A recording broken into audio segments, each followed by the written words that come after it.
What's up everyone, it's Bucky and welcome to your 7th Python tutorial. In the last tutorial I talked to you guys about strings.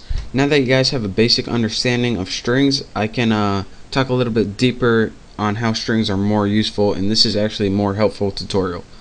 Now in the last couple tutorials I showed you guys if you printed out a string just like this, then it gave you a return value in single quotes.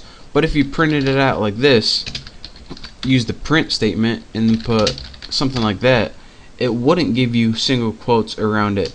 And this is because when it outputs it, what Python does is convert your code to strings, but it does it in two different ways. Now just take note of that for now, and I'm going to show you guys how to convert to strings and actually why it's useful. In some applications, or probably the most useful function of why this is even important at all, is because a lot of the times you're going to want to treat a number as a string. So say you have a variable called num and it's equal to 18. So go ahead and set that variable equal to 18, and now you can do math with it, like num plus 16 equals 34. But if you want to use it in a string, like print and then put Bucky is whatever, we can just leave that. Typos, they're fun.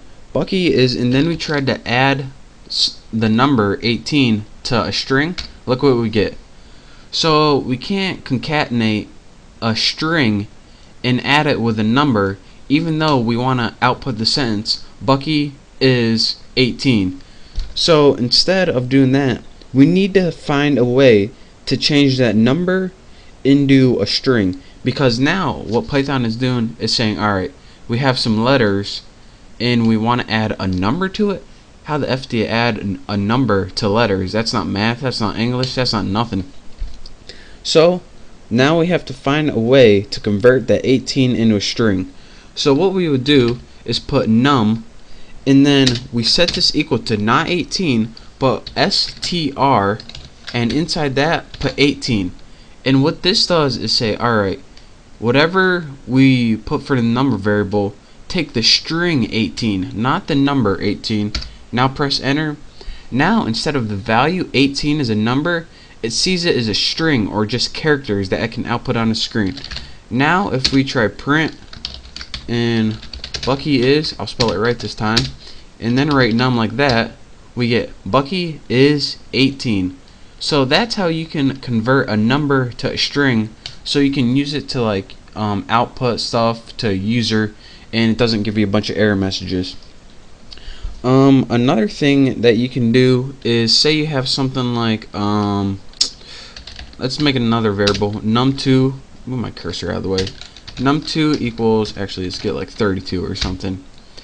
Another thing that we can do that's real quick and that doesn't really use a function that you have to type out is use something called backticks. Now backticks are against our long, hold on, let me gather my thoughts.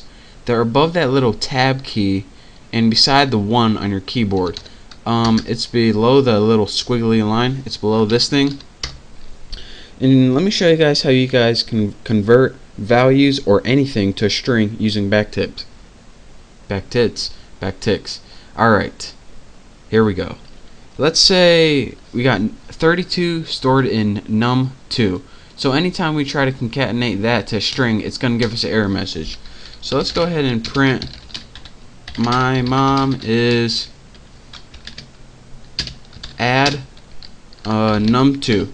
Now this would give you an error message right here. So since this is a number and this is a string, so how can we convert this to a string without using the string function? All you would have to do is put backticks around it just like that. Now once you press enter, bam. So again, backticks and the string function are two different ways where you can convert anything to a string. And again, this is useful because if you don't, it's going to try to treat this as a number, and this is a bunch of letters, and it's going to try to treat this as a math operator, and you can't add numbers to letters. It just doesn't make sense. And one last one I want to talk to you guys about, this REPR function. This it's a little different than the string function, But for now, I'm going to just tell you guys that it does the same thing. That is, anytime you use the string, you can use this one right here, and it does the same thing. So again, string, REPR, and backticks are 3 different ways where you can convert crap to strings using Python. So that's your quick tutorial. This is going to help you understand the next section. So pay attention to this, play around with it a little bit, and I'll see you guys next time. Make sure to subscribe. See ya.